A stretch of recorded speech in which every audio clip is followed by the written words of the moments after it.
नमस्कार, मैं हूं सुजाता कुकरेती और महिला आरक्षण के मुद्दे पर धर्म युद्ध आखिर क्यों लड़ा जा रहा है? क्या इस मामले में मुस्लिम एंगल लाया जा रहा है? और जानबूझकर महिला आरक्षण कानून में संशोधन से जुड़े 3 बिल आज संसद में पेश किए गए और इस वक्त तीनों ही बिल्स पर लोकसभा में चर्चा जारी है। विपक्ष कह रहा है कि महिला आरक्षण से उसका विरोध नहीं है, लेकिन सरकार इस पर राजनीति कर रही है। दूसरी ओर प्रधानमंत्री मोदी ने कहा कि सरकार को इस बिल के लिए क्रेडिट नहीं चाहिए।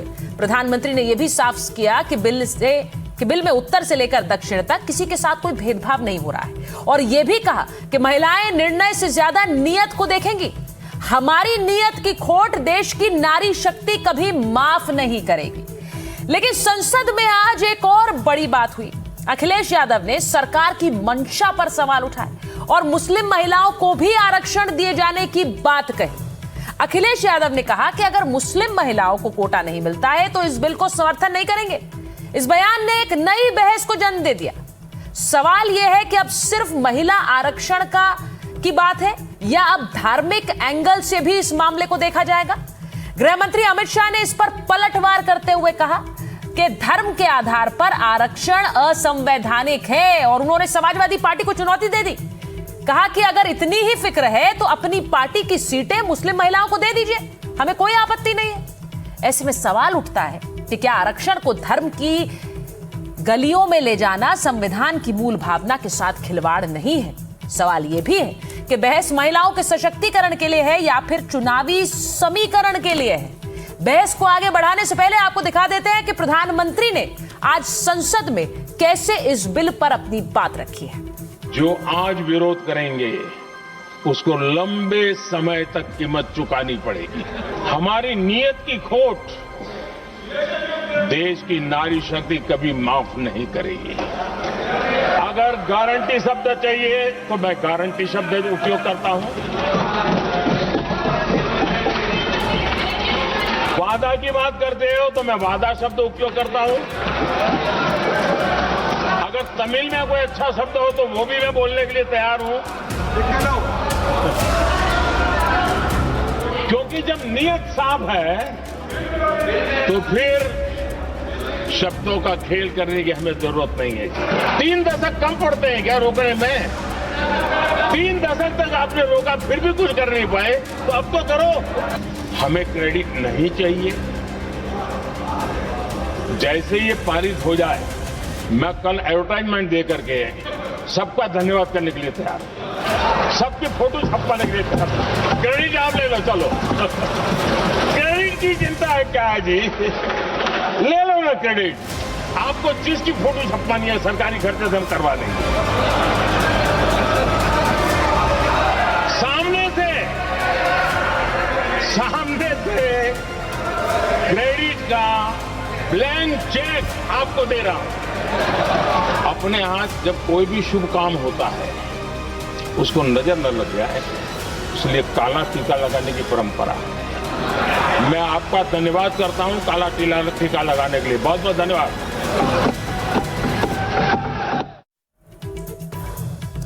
और मेरे साथ जो मेहमान हैं उनका परिचय कराऊं उससे पहले आज आपको बता दूं कि कुछ अहम सवाल उठ रहे हैं। महिला आरक्षण में भी मुस्लिम एंगल लाने की क्या जरूरत थी?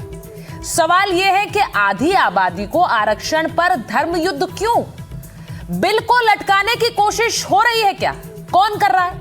महिला आरक्षण के जाल में क्या विपक्ष फंस चुका है? क्योंकि अगर सपोर्ट करेंगे तो दिक्कत, नहीं करेंगे तो दिक्कत हो रहा है। महिला आरक्षण पर क्रेडिट की लड़ाई है क्या? और महिला आरक्षण पर किसकी नियत में खोट है?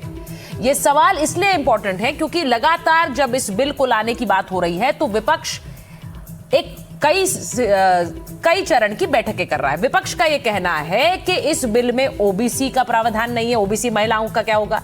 वो ये भी कह रहा है कि इस बिल के जरिए क्रेडिट लेना चाहता है, अपने लिए 2029 की जो गोटियां हैं वो सेट कर रही है ये सरकार। अब आज इन सब सवालों के जवाब प्रधानमंत्री नरेंद्र मोदी ने दिए भी हैं। मैं आपको बताऊं कि मेरे साथ बीजेपी की प्रवक्ता चारू प्रज्ञा जी जुड़ गई हैं। मेरे साथ इस वक्त शालिनी अली जी जुड़ रही हैं, आप उन्हें देख रहे हैं, नेशनल कन्वीनर है एमआरएम के। कांग्रेस प्रवक्ता रितु चौधरी हमारे साथ हैं, सीमा कुशवाहा जी हैं, वकील हैं, वुमेन एक्टिविस्ट हैं, और सैयद जरीन जो कि प्रवक्ता है समाजवादी पार्टी की। बहुत बहुत स्वागत आप सभी का। अब मैं सबसे पहले, अगर रितु जी जुड़ गई हैं हमारे साथ, रितु जी आपको मेरी आवाज आ रही है? अब प्रधानमंत्री ने आज कह दिया कि भाई फोटो भी छपवा देंगे, क्रेडिट भी दे देंगे, पास तो होने दीजिए।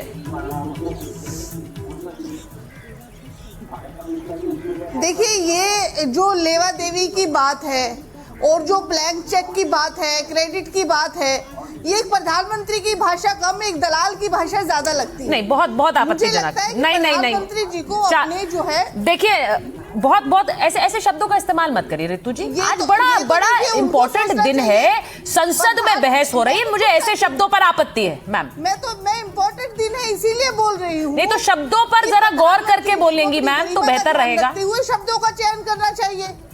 ये सही शब्द नहीं है, ये आप भी जानती हैं, बाकी बोल सकती हैं, आप जो बोलना है बोलिए, मुद्दे पर बात करें। अपनी गरिमा का ध्यान रखना चाहिए और सोच समझकर शब्दों का चयन करना चाहिए। इसमें कहां से तो क्रेडिट की बात आ गई, कहां से ब्लैंक चेक की बात आ गई। यहाँ केवल बात हो रही है जनता के हित की, कि आप जो है महिला आरक्षण जब लेकर आ रहे हैं और उसमें जो परिसीमन की बात कर रहे हैं, अगर आप सच्चे हितैषी है महिलाओं के, तो क्यों नहीं आप अभी की अभी इसी वक्त जो है महिला को आरक्षण दे देते। सारी पार्टी आपके साथ है, आप 543 में से जो है 181 जो है सीट्स दे दीजिए महिलाओं को। मतलब आप ये कह रही है कि 71 की जनगणना के हिसाब से दे दें, लेकिन 2011 की जनगणना के हिसाब से ना दें, ये कहना चाह रही हैं क्या आप? मतलब अभी मौजूदा में दे दें लेकिन 2011 के हिसाब। देखिए, कहने का ये है कि जो अभी जिस हिसाब से अगर 33% आरक्षण जो है दिया जा सकता है, उसको महिलाओं को दे दे, अगर इनकी नीयत साफ है तो। लेकिन चूंकि नीयत साफ नहीं है और डिलिमिटेशन के जरिए ये वही जेरीमैंडरिंग का जो है खेल खेलना चाहते हैं, इधर का उधर और उधर का इधर। कैसे कर रहे हैं इधर का उधर? कैसे कर रहे हैं इधर का उधर? सामने किया, कैसे कर रहे हैं इधर का उधर? देखिए, एक जो है, मैं वही आपको समझाना चाह रही हूँ कि राहुल जी ने नहीं इधर का उधर कैसे कर रहे हैं पहले बताइए मैम। था जेरीमैंडरिंग। हाँ, इधर का उधर वही बताना चाहती हूँ। आप ध्यान से, आप थोड़ा सा शांत होकर सुनेंगी तो समझ पाएंगी। मैं तो बिल्कुल शांति से सुन रही हूँ। तो जेरीमैंडरिंग का मतलब ये होता है कि जब आप भौगोलिक परिस्थिति आपके साथ रही है, उसके बाद भी आप जो है दो जगहों को एक कॉन्स्टिट्यूएंसी में जोड़ देते हो। अच्छा। जब आपकी जो है, जहाँ पे जिसको स्टैकिंग कहते हैं, जिसको पैकिंग कहते हैं, जिसको क्रैकिंग कहते हैं। ठीक है। पैकिंग का मतलब होता है कि आप एक जगह ही सभी समुदाय के लोगों को इकट्ठा कर दो और वहां के वोटों को सीमित कर दो। क्रैकिंग का मतलब होता है कि आप जो आपने मैं तो बड़ी, देखिए आपको लग रहा है आपकी ये बात समझ आ रही है आम लोगों को। आज मेरा मुद्दा ये है कि आम लोगों को आपकी आपत्तियां समझ आए और सरकार की जो कोशिश है वो समझ आए।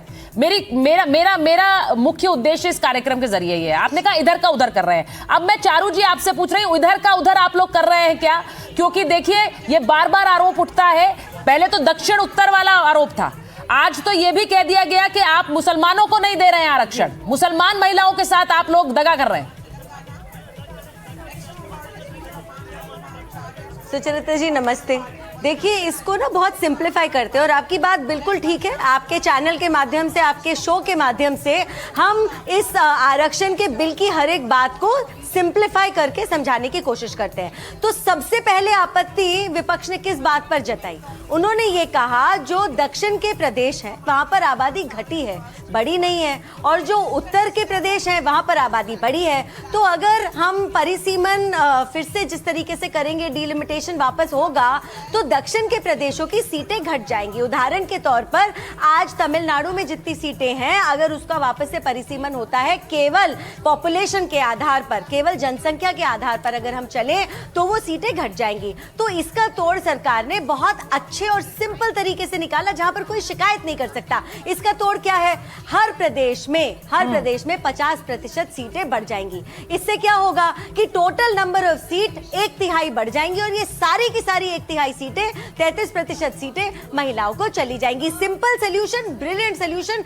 किसी को डिस्प्लेस करने की जरूरत नहीं पड़ी, ना किसी पुरुष की सीट लेने की जरूरत पड़ी, ना दक्षिण जिनके प्रदेशों का रिप्रेजेंटेशन का परसेंटेज कम हुआ। पहली आपत्ति। आज इन्होंने एक नई उड़ा दी है। पहले भी बात करते थे कोटा विद इन कोटा की, लेकिन आज इन्होंने फिर से कोटा विद इन कोटा बोलना शुरू कर दिया। आज अखिलेश जी ने महिलाओं का, मुस्लिम महिलाओं का नाम लेकर कहा, तो हंसी में तो हमारे गृह मंत्री ने कह दिया भाई आप अपनी तो सारी की सारी सीटें मुस्लिम महिलाओं को दे दीजिए, आपको किसने रोका है, आपकी राजनीतिक पार्टी है, आपका दल है, आपकी मर्जी। लेकिन इसमें गंभीरता के साथ मैं एक ऑब्जर्वेशन आपको देना चाहती हूँ, और वो ये है कि अभी तक भी हमारे देश में जितने चुनाव होते आए हैं, आप बताइए ना कहां पर आरक्षण है मुस्लिम आदमियों के लिए, कहां पर आरक्षण है ओबीसी आदमियों के लिए, कहां है आरक्षण? हाँ, आरक्षण हमारा संविधान SC ST कैटेगरी का देता है, जो आज हमारी हर सीट पर लागू है। तो ये सेम आरक्षण महिलाओं के लिए भी लागू होगा, जो महिलाओं की 1/3 सीटें बढ़ेंगी उसके अंदर SC ST का आरक्षण होगा। लेकिन ये कोटा, फिर आपको क्यों लगता है ये बात बार-बार उठाई जाती है कि महिला, मुस्लिम महिलाओं को दो? देखिए, क्योंकि ये अडंगा लगाने का काम है, ये रोड़ा डालने का काम है, ये रोड़ा डालने का काम है या अडंगा लगाने का काम है? आप सुन रही हैं जरीन जी,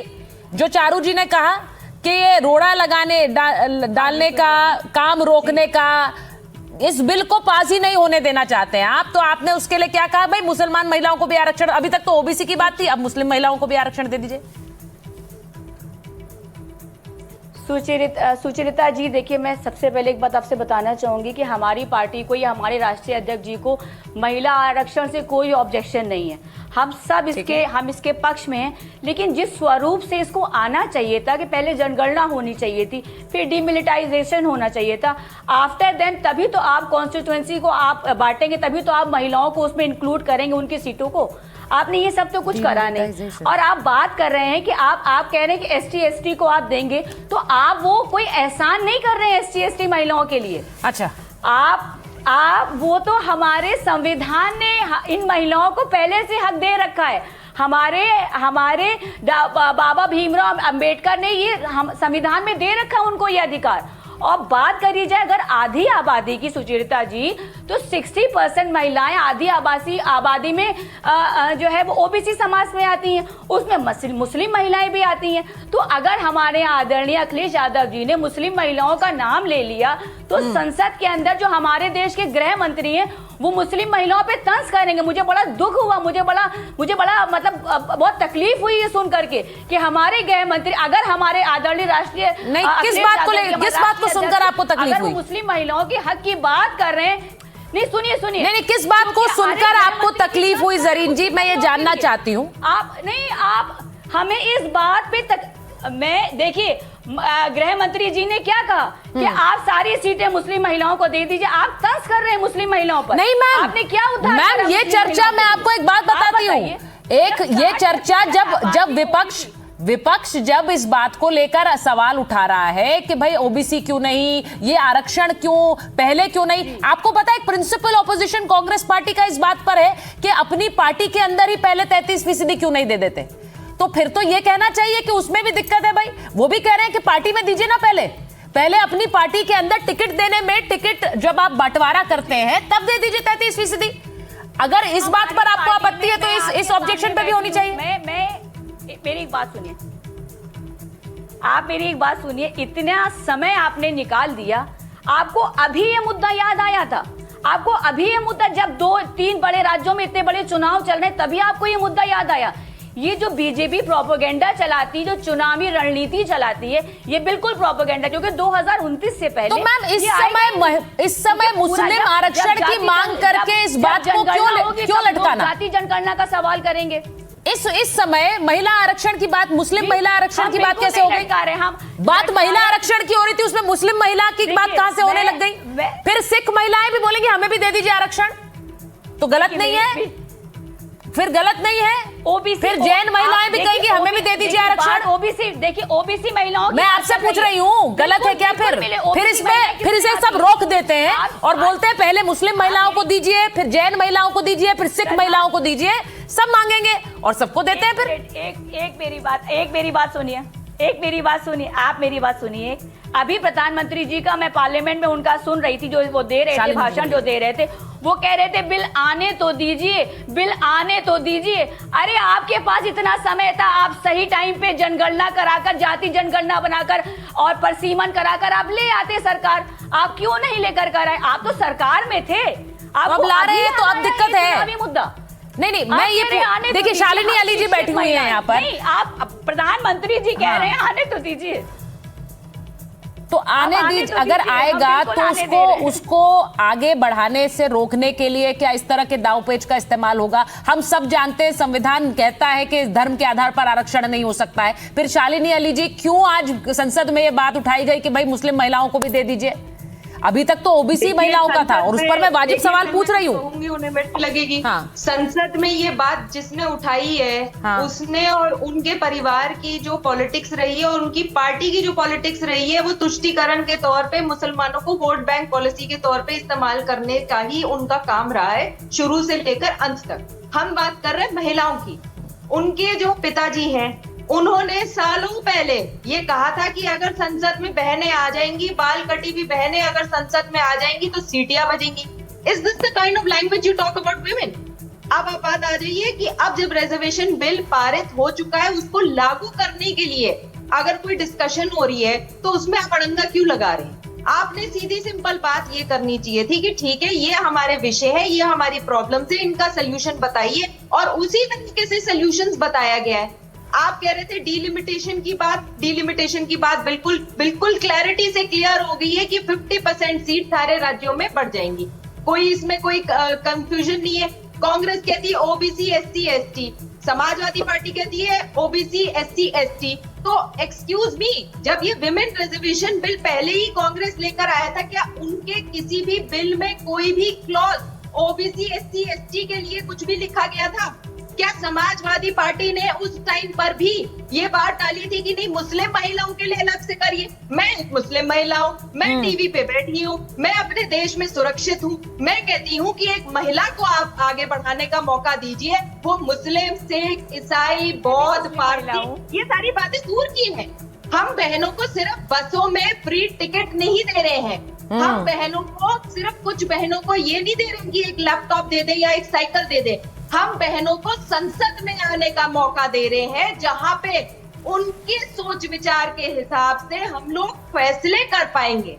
हम अगर विकसित भारत की बात कर रहे हैं तो उसमें हम बहनों को इंक्लूड कर रहे हैं। आप तो इंक्लूसिवनेस को छोड़ दीजिए, आप तो पहले ही एक्सक्लूड कर रहे हैं कि छोड़िए, जितनी सीटें हैं उसी में बहनें ले आइए। देखिए, मैं एक बार अपने दर्शकों को वो सुनवाना चाहती हूँ कि आज संसद में हुआ क्या था। जरा जल्दी से सुनते हैं कि कैसे अखिलेश यादव जी ने ये मुद्दा उठाया, उसके बाद गृह मंत्री जी ने उनको जवाब दिया। जरा सुनिए। अनडेमोक्रेटिक बात माननीय मंत्री जी ने कही। हो सकता है उन्होंने धर्म की बात कही हो, लेकिन पूरा देश आदि आबादी को आरक्षण चाहता है। अध्यक्ष महोदय, मैं माननीय मंत्री से जानना चाहता हूं, क्या मुस्लिम महिला आदि आबादी में नहीं आती हैं?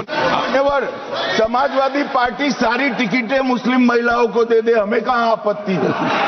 हमें कोई आपत्ति नहीं है। इस बिल के अंदर जब तक पिछड़े वर्ग की महिलाएं, जब तक मुसलमान भाइयों की महिलाएं नहीं शामिल की जाएंगी, हम समाजवादी लोग इसका साथ नहीं देंगे। धर्मेंद्र यादव जी ने एकदम गैर संवैधानिक बात करी, मुस्लिम महिलाओं को आरक्षण की। मान्यवर, हमारा संविधान किसी भी प्रकार के धर्म के आधार पर आरक्षण की कतई मंजूरी नहीं दे रहा। और मैं फिर से संकल्प सरकार का बताता हूं कि धर्म के आधार पर मुस्लिमों को किसी भी प्रकार का आरक्षण गैर संवैधानिक है, इसका सवाल ही पैदा नहीं होता है।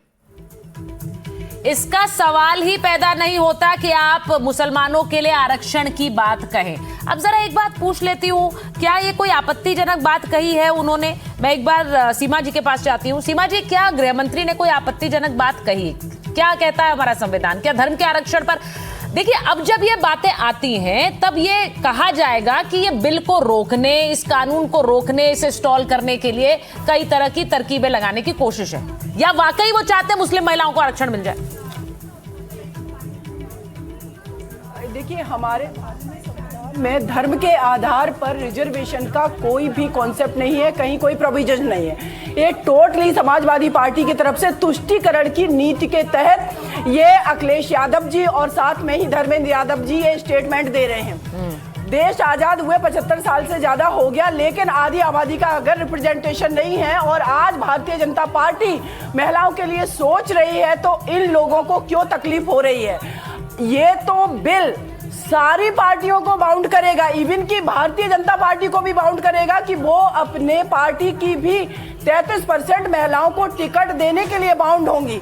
तो ये बहुत ज़्यादा आवश्यक है, लेकिन उसके साथ मेरा एक ऑब्जेक्शन भी है और आदरणीय प्रधानमंत्री जी और गृह मंत्री जी से ये मेरा अनुरोध भी है, क्योंकि 27% मंडल आयोग कमीशन की रिकमेंडेशंस लागू हुई और ये माना गया कि इस देश में बहुत बड़ा तबका पिछड़ा है, तो क्या उस पिछड़े वर्ग की महिलाएं पिछड़ी नहीं है? तो ये बहुत जरूरी है कि एटलीस्ट अभी हमारे पास वक्त है और इसमें संशोधन करके इसको और बेटर बनाया जा सकता है। नहीं, इसको लेकर आज सवाल जब संसद में उठा था तो गृह मंत्री ने इस पर अपनी बात रखी थी। चारू जी, मैं चाहती हूँ जरा आज इस बात को दोहराया जाए, क्योंकि ओबीसी महिलाओं का हक ना छीना जाए, इसे लेकर विपक्ष सवाल उठा रहा है और मुझे लगता है इसका जवाब आप लोगों को देना चाहिए।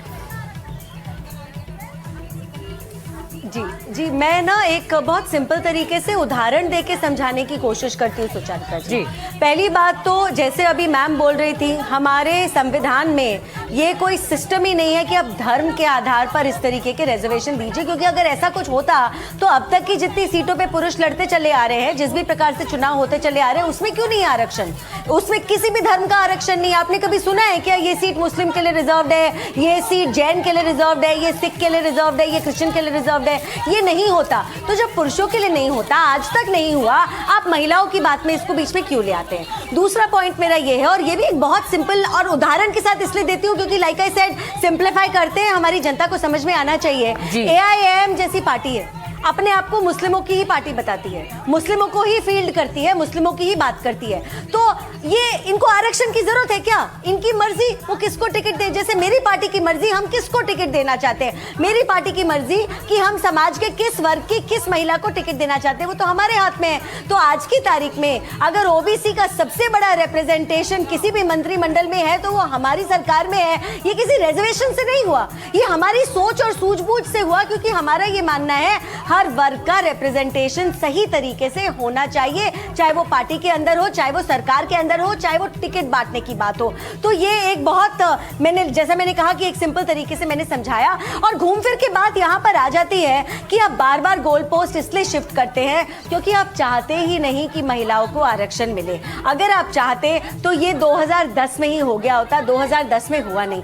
इतनी सारी ये जो राजनीतिक पार्टियां हैं, इनको मैं पारिवारिक पार्टी कहूंगी, और मैं हमेशा डंके की चोट पे इनको पारिवारिक पार्टी कहती हूँ। इनको ये चाहिए कि इनकी पार्टियों की, जो इनकी पार्टियों के अध्यक्ष हैं, इनकी पार्टियों के बड़े नेता हैं, उनके बच्चों को तो टिकट मिल जाए, लेकिन और किसी के लिए दरवाजे ना खोल पाए। और केवल आरक्षण से अगर देश बदल रहा होता तो जब पंचायत के लेवल पर आरक्षण आया, आज 14 लाख महिलाएं को इस बात वो कह रही है, ये सही बात नहीं थी जो संसद में आज उठी है।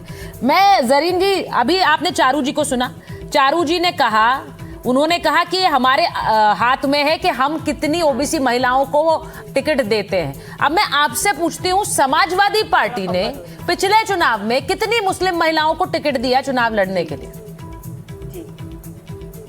पहले मैं एक छोटा सा उदाहरण, एक एग्जाम्पल देना चाह रही हूँ। अभी आप ही ने चलाया प्रधानमंत्री का बयान, आपने चलाया हमारे आदरणीय अखिलेश यादव जी का बयान। देखिए, उन्होंने कहा पिछड़े वर्ग की महिला, आफ्टर उन्होंने कहा मुस्लिम महिला, लेकिन पिछड़ा वर्ग दबा दिया गया। देखिए, आप इस चीज को, आप इसको महसूस करिए कि हिंदुस्तान की सबसे बड़ी पार्टी के राष्ट्रीय अध्यक्ष जी जो बात कह रहे हैं, उनका पिछड़े वर्ग की महिला दबा दिया गया और मुस्लिम महिला उठा दिया गया। तो आप देखिए, राजनीति बीजेपी कर रही है कि समाजवादी पार्टी? नहीं मैम, आपने शायद अपने सांसद धर्मेंद्र यादव का बयान नहीं सुना। मैम, सिर्फ अखिलेश यादव जी का बयान नहीं है ना, धर्मेंद्र यादव जी भी बोले हैं संसद में, दोनों नेताओं ने बोली है मुस्लिम रिजर्वेशन की बात, तो दोनों नेताओं की बात सुनिए। आप ये मत कहिए कि एक को दबा दिया और दूसरे को उठा दिया। मैं मान रही हूं ma'am, categorically on the floor of the house बोला है दोनों नेताओं ने। आपने चलाया, अभी आपने किसका बयान चलाया? मैंने दोनों के बयान चलाए, आपने सुने नहीं शायद। मैंने धर्मेंद्र यादव जी का भी सुनाया और अखिलेश जी का भी सुनाया, दोनों का। आपने अभी रिसेंटली दोनों के सुनाए मैम, दोनों के, अभी आपने दोनों के सुनाए। प्रधानमंत्री जी का आपने सुने नहीं? आदरणीय अखिलेश यादव जी का बयान सुनिए मैंने ना। दोनों के बयान सुना है मैम, आप और देखिए, दोनों ने कहा ये मुस्लिम महिला का महिलाओं मुद्दा- को आरक्षण क्यों ना देखिए, दिया जाए। अब देखिए मुस्लिम महिला का मुद्दा छोड़ करके जो सही शक्ल है महिला आरक्षण की, उस पर आना चाहिए। पहले जनगणना हो, उसके बाद फिर डिमिलिटेट परसीमन हो, आफ्टर देन आप जो है आपको कॉन्स्टिट्यूएंसी, तभी तो आप महिलाओं को देंगी, उनको इंक्लूड करेंगी। आप जब सही तरीका ही नहीं आप लोग करेंगे तो आप कैसे लोग मान लें कि आप लोग नहीं तो seriously हैं महिला बंधन जरीन जी मिलाने की? 2011 पे नहीं होना चाहिए। आप ये कह रहे हैं 2011 की जनगणना पर ना हो, क्या चीज? 2011 की जनगणना पर ना हो, जरीन जी ये कह रही हैं। आप बताइए, इतना समय नहीं, आप यही कह रही हैं ना। बीजेपी के पास था। आप यही कह रही हैं 2011 की जनगणना पर ना हो। इतना समय ना आप मेरी बात को नहीं, आप अपने मन से जो नहीं, बात मैं नहीं कहना कह रही, चाहें, आप मुझे बोल दीजिए ना। आपके नहीं, पास समय था। मैं आपसे समझना चाह रही हूँ कि इस मुद्दे को लेकर आप लोगों की नहीं, आपत्ति मेरी बात सुनिए, 2011 की जनगणना के आधार पर नहीं होना चाहिए। जरीन जी, अब तक जनगणना करा करके आप ये बिल ला चुके होते। मैम अभी किस जनगणना पर हो रहा है? मैं आपसे क्या कहूँ, अभी किस पर हो रहा है जरीन जी? अभी किस पर हो रहा है? नहीं तो ये तो पुरानी अभी नहीं, अभी किस पर हो रहा है? 2029 से पहले आइन आप कैसे आंकड़े लगाएंगे? आप आंकड़ों की अभी किस जनगणना पर हो रहा है? गणित देंगे क्या? जब सही आंकड़े आप में, एक मेरी बात सुनिए, अभी किस जनगणना पर हो रहा है जरीन जी? जरा मैं पूछ रही हूँ आपसे। इस चीज को लागू कर देंगे? आप मेरी बात सुनिए, हम अगर आज इस बिल की बात करें, आप कैसी बात करें, तो हम आज की गणित लेंगे ना। समस्या यही है कि बहुत से लोगों को जो इस बिल के बारे में जानकारी ही नहीं है मैम। समस्या ये है, मैंने आपसे 4 बार पूछा कि अभी किस जनगणना के आधार पर हो रहा है, आप बोल नहीं रही हैं क्योंकि आप शायद खुद कॉन्फिडेंट नहीं है इस मुद्दे पर, और मैं ये खुलकर बोल रही हूं नेशनल टेलीविजन पर। आप क्या जान रही हैं किस जनगणना के आधार पर हो रहा है? मेरी बात आप सुचरिता जी, मेरे को मौका दीजिए। शालिनी जी बोलिए। बात सुनी, जब बिल आज लाया जा रहा है, मैम दिक्कत ये है महिलाओं को पता ही नहीं टीवी के है, माध्यम आपको से उतारा गया है पार्टी का पक्ष रखने के लिए, लेकिन शायद आपको जानकारी नहीं है। शालिनी जी बोलिए। सुचरिता जी, मैं ये आप लोगों के टीवी चैनल्स, आप मीडिया कर्मियों के वजह से ही ये इतनी अवेयरनेस पैदा हो रही है कि आज भी हमारे टीवी पैनल में एक महिला बैठी हुई है और उन्हें यही नहीं पता कि एग्जैक्टली मुद्दा क्या और क्या नहीं है। मुद्दे जो थे वो ये था कि डिलिमिटेशन जो है वो कहीं इस वजह से हो रहा है कि बीजेपी को फायदा हो जाए, जो साउथ की स्टेट्स है उन वहां पे कम सीटें हो जाए, वो क्लियर हो गई। उसके बाद मुद्दा इन लोगों ने उठाया मुस्लिम महिलाओं की। एक मुस्लिम महिला होकर मैं बहुत रिस्पॉन्सिबिलिटी से ये बात कह रही हूँ कि मैं संविधान का पालन करती हूँ, और जब हमारे संविधान में ये लिखा हुआ है कि रिलीजन के बेसिस पे कोई रिजर्वेशन नहीं होना चाहिए, तो उनकी बात भी गलत थी। तो जो अफरा तफरी का माहौल जो बनाया गया है, एक नेगेटिव माहौल सुबह से बना हुआ है कि पता नहीं क्या हो जाएगा। ये हुआ वक्त के टाइम में भी हुआ था, ये हुआ ट्रिपल तलाक के टाइम में भी हुआ था, ये हुआ 370 हटाने के टाइम पे। मतलब ऐसा एक माहौल बना दिया जाता है, मतलब कि सरकार अगर कोई भी स्टेप्स उठा रही है कोई भी अच्छा काम करने के लिए, मैं कह रही हूँ एंटीबायोटिक्स क्यों लिया जाता है, कड़वी दवाई होती है पर उससे जो काम होता है बीमारी दूर करने का होता है। आप एंटीबायोटिक्स छोड़ दीजिए। नहीं बट मैम अगर वो कह रहे हैं कि ओबीसी को भी शामिल कीजिए, तो उसमें दिक्कत क्या है? अगर कांग्रेस पार्टी ये मांग रख रही है या विपक्ष कह रहा है कि ओबीसी को भी शामिल करिए, तो उस मांग को इनकॉर्पोरेट किया जा सकता है, विपक्ष की बात सुनी जा सकती है। मैं जरा एक बार सुनवाती हूँ कि जाति को लेकर आज संसद में किस तरह से बहस हुई, जरा ये भी सुनिए। किसी को हर्ट न करे वो बात भी मैं कहना चाहता हूं। अध्यक्ष महोदय, जब माननीय प्रधानमंत्री जी को पिछड़ों से वोट चाहिए था, तो माननीय प्रधानमंत्री जी अपने आप को कहा कि मैं पिछड़ी जाति से आता हूं। अखिलेश जी मेरे मित्र हैं तो कभी कभी मदद कर देते हैं।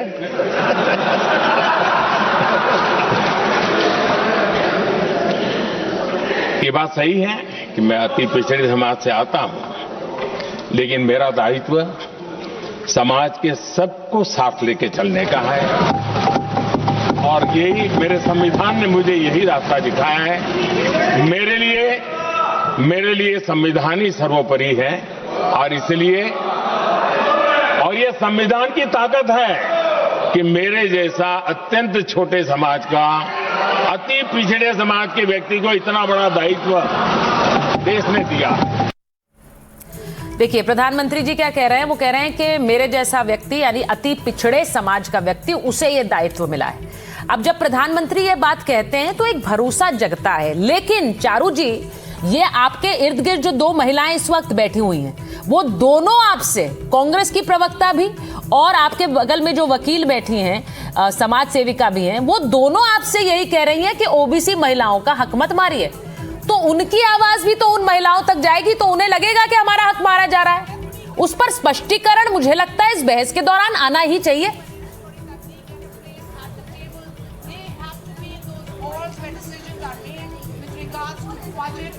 मेरी आवाज आ रही है सुचरिता जी जी बिल्कुल आ रही है, आ रही है। हाँ जी, अच्छा चलिए वापस रिकनेक्ट हो गया। नहीं, कोई किसी का हक यहाँ पर मार ही नहीं रहा है। और मैं वापस मोदी जी की बात को दोहराऊंगी। देखिए, हम अगर बार बार ये कोटा विद इन कोटा का इशू लेकर आते हैं तो भाई अब तक भी तो चुनाव लड़े जा रहे थे। हर राजनीतिक दल अपने हिसाब से अपने पसंद के लोगों को टिकट देता आ रहा था। संविधान के तौर पर केवल SC ST का कोटा जैसा आज तक चलता आया है, वो ही कोटा अब महिला की सीटों पर भी एप्लीकेबल होगा। क्योंकि अगर आप ऐसे हर वर्ग पर जाने लगेंगे तो कैसे कुछ भी सक्सेसफुल हो पाएगा? कैसे आप डिसाइड कर पाएंगे? परसेंटेज कैसे करेंगे? 0.01% के हिसाब से एक सीट जानी चाहिए, आधी सीट जानी चाहिए। ये मुझे लगता है बहुत कॉम्प्लिकेटेड आप इशू को बना रहे हैं। जिस तरीके से आप पुरुषों को एक रिप्रेजेंटेशन दिमाग में रखकर टिकटें बांटते हैं, महिलाओं को भी उसी प्रकार से बांटी जाए और इसको और ज्यादा कॉम्प्लिकेट नहीं कहा जाए। और जैसा कि मैंने कहा, हर पार्टी का अपना खुद का एक सिस्टम है टिकट बांटने का। आप उस पर रहिए। आपको लगता है जो आपके लिए जरूरी है, आप उनको टिकट देना चाहते हैं, आप दीजिए। क्योंकि at the end of the day ticket बांटने वाली सरकार नहीं है, टिकट बांटने वाली राजनीतिक पार्टियां ही हैं, राजनीतिक दल ही हैं। तो आप अपने हिसाब से दीजिए। तो ऋतु जी, जो आपके बगल as a whole, as a block आरक्षण महत्वपूर्ण है, इसीलिए उसकी हम बात करेंगे। ठीक है। अब ऋतु जी, उन्होंने ये बात कही कि भाई जिस तरह से अभी तक आरक्षण जिस तरह से चल रहा है, अब पुरुषों को भी आप जिस तरह से SC ST के हिसाब से देते हैं उसी तरह से चल रहा है, लेकिन ये शुरुआत तो होने दीजिए। प्रतिभा पाटिल जो राष्ट्रपति रही देश की, उन्होंने इस बिल को एंडोर्स किया है। बहुत वरिष्ठ नेत्री हैं आपकी पार्टी की ऋतु जी, और उन्होंने इस बिल को एंडोर्स किया और कहा है कि मैं इसका स्वागत करती हूं। तो वो गलत कर रही हैं? देखिए, सबसे पहले तो मैं कहना चाहूंगी कि मैं जब से आई हूँ, आपने चारू को 3 बार बुलवा लिया है। तो कहीं ना कहीं ये जो भाजपा के प्रति आपका प्यार है ना, इसको थोड़ा साइड में रख के, क्योंकि महिलाएं सब बैठी हैं और मैं भी एक जो है विपक्षी पार्टी को मैं यहाँ पे प्रेजेंट कर रही हूँ, आधी जो है जनसंख्या को मैं प्रेजेंट कर रही हूँ। तो आपको ये देखना चाहिए कि कोई पार्टी का प्रवक्ता बैठा है, उसको भी आप सम्मान दें थोड़ा सा, पहली बात। दूसरी बात ये है कि ये लोग जो बात करते हैं कि आरक्षण की बात मत करो, कोटा की बात मत करो, क्योंकि इनको तो हजारों साल से कोटा मिला हुआ है। तो इनको क्या पता कि वो गरीब महिला, वो जो सड़क बना रही है, जो डामर जो डाल रही है, जो पत्थर जो तोड़ रही है, जो खेतों में काम कर रही है, उसको किस प्रकार से आप जो है पहली पंक्ति में लाके खड़ा करोगे, आखिरी पंक्ति से पहली पंक्ति में किस प्रकार से लाके खड़ा करोगे? आज आजादी को इतना टाइम हो गया, आज देखिए ये पीछे फिर बोलना शुरू कर दिया। अच्छा, उन्हें पहले बात रख दीजिए। बीजेपी वाले ये लगातार 3 बार बोली, मैं एक बार भी नहीं बोली। अरे आप बोलिए मैम, आप बोलिए। तो सवाल तो आप अभी पे कर रही है। तो ये जो पिछली पंक्ति की जो महिलाएं हैं, जिस आरक्षण की हम बात कर रहे हैं, कि ओबीसी का भी इसमें मेंशन आपको करना चाहिए, क्योंकि उन महिलाओं को भी हक है कि वो संसद में बैठे। केवल वो महिलाएं नहीं जो अपने आप को बहुत कुलीन या श्रेष्ठ समझती है, और जिन आपकी पार्टी भाजपा जिनको श्रेष्ठ समझती है, उनको दे दी जाए। दूसरी बात, अगर महिलाओं के प्रति इतने ही ये गंभीर है तो अपनी पार्टी में क्यों नहीं आरक्षण देते? आरएसएस में कितनी महिलाएं हैं, कितनी महिलाओं को जो है पदों पर रखा हुआ है। भाजपा में महिलाओं की क्या स्थिति है और महिलाओं को आरक्षण क्यों नहीं है? तो उसमें दे पार्टी में, खैर छोड़िए। लेकिन पार्टी के इनको पता नहीं है, कांग्रेस पार्टी आप अगर इनको चुप करेंगे, ये बिल्कुल इनसिक्योर महिला है, मुझे करेक्ट करना पड़ेगा। अच्छा, आप लोग देखिए, आप दोनों तो बगल में बैठी हैं मैम, वो सौहार्द तो आप लोग आपस में बना सकते हैं, मुझे यहाँ स्टूडियो से क्यों करना पड़ेगा? मैम सुनिए, आप लोग बगल में बैठिए, एक दूसरे की तरफ देख लीजिए, एक मुस्कुराहट दे दीजिए, बात अपने आप ठीक हो जाएगी। शब्दों का प्रयोग सुन लीजिए, कोई जरूरत नहीं है। हाँ, जी देखिए अब बहुत सुचेता बहुत जी, मैंने इंटरप्ट इसलिए किया क्योंकि हाँ। मेरी पार्टी के बारे में आप फैक्ट देने की बात जो कर रही है वो गलत है, क्योंकि मेरी पार्टी में अंदरूनी आरक्षण है। 1/3 आरक्षण 2008 से मेरी पार्टी में सुषमा जी के नेतृत्व में लाया गया था और तब से लेकर आज तक है पार्टी के हर पद के लिए है। तो अगर इन्हें पता नहीं है मैं इनको करेक्ट करूंगी और मैं इनसे रिक्वेस्ट करूंगी आज हम महिलाओं की बात करें, इनसिक्योर और इन शब्दों का इस्तेमाल ना करें। मेरी शक्ल से आपको इनसिक्योरिटी दिखती है क्या? मैं तो बीच में इसलिए बोल रही हूँ क्योंकि गलत बात बोलेंगी तो मैं करेक्ट करूंगी। एक रही ये बात पहली। दूसरी बात ये उस पार्टी से आती है जिस पार्टी में एक गांधी के बाद दूसरा गांधी, दूसरी गांधी के बाद तीसरा गांधी, तीसरी के बाद चौथा गांधी कांग्रेस पार्टी करती है। चलिए उन आप महिलाओं की बात कभी चारू प्रज्ञा कर ही नहीं सकती है, ठीक है। क्योंकि चारू प्रज्ञा जो है कुलीन परिवार से आती है, एक उच्च जाति से आती है। उसको छोटी जाति की महिलाओं का दर्द नहीं पता, उसको नहीं पता कि दलित महिलाओं का जो पराया होता मैम है। आप इस डिबेट को दूसरे लेवल पर लेकर जा रही है। पर्सनल करके बोलने की जरूरत है क्या? अरे भाई हाँ, ये अपनी सोच दिखाती है। मैम आप इस डिबेट को अलग ही स्तर पर लेकर जा रही हैं। मेरे इस पैनल में मुस्लिम महिलाएं भी हैं, हिंदू महिलाएं भी हैं। अब जाति का हम क्या ऐसे देखेंगे कौन से धर्म की हैं, कौन सी जाति की हैं? मैं तो नहीं देखना चाहती हूँ ऐसे। आप देखना चाहती हैं तो आप देख सकती हैं मैम। कितनी शर्म की बात है कि दलित महिलाएं जो है पेट में आपके दिल में दर्द होना चाहिए। इतनी गलत बातें कर रही है आप यहाँ बैठकर। नहीं, इस तरह से जाति में बांट कर थोड़ी मेहमानों को देखने लगूंगी मैं। मुझे बताइए। अब इसके लिए भी रिजर्वेशन होगा, गेस्ट लिस्ट में भी रिजर्वेशन रखना पड़ेगा क्या हमें? जाति रिप्रेजेंटेशन है हमारे मेहमानों में। सर मैम कैसी बात कर दी आपने, ये बात मत करिए। और मैं आपसे ये कह दूं कि जैसे जैसे सवाल आते हैं डिबेट में, जिसको जो जवाब उन सवालों का देगा उसी के पास मैं जाती हूँ। तो अगर आपको ऐसा लगा मैंने आपको कम समय दिया उसके लिए मैं क्षमा प्रार्थी हूँ, मैं और क्या कर सकती हूँ। लेकिन ये जरूर कोशिश है। आप लोग तो बगल में बैठी हैं, महिलाएं हैं, और आज अगर महिलाओं के हक की बात हो रही है तो आपस में बात करके ये मुद्दे अगर ऐसे उठेंगे, आप लोग ही आपस में लड़ेंगे, तो देश की बाकी महिलाओं और आधी आबादी को क्या संदेश जाएगा? उन्हें नहीं समझ आएगा कि ये बिल हमारे हक में है या हमारे विरोध में है। तो इसीलिए ये डिबेट जरूरी है। उसको इन मुद्दों पर मत लेकर जाइए। बहुत बहुत धन्यवाद आप सबका।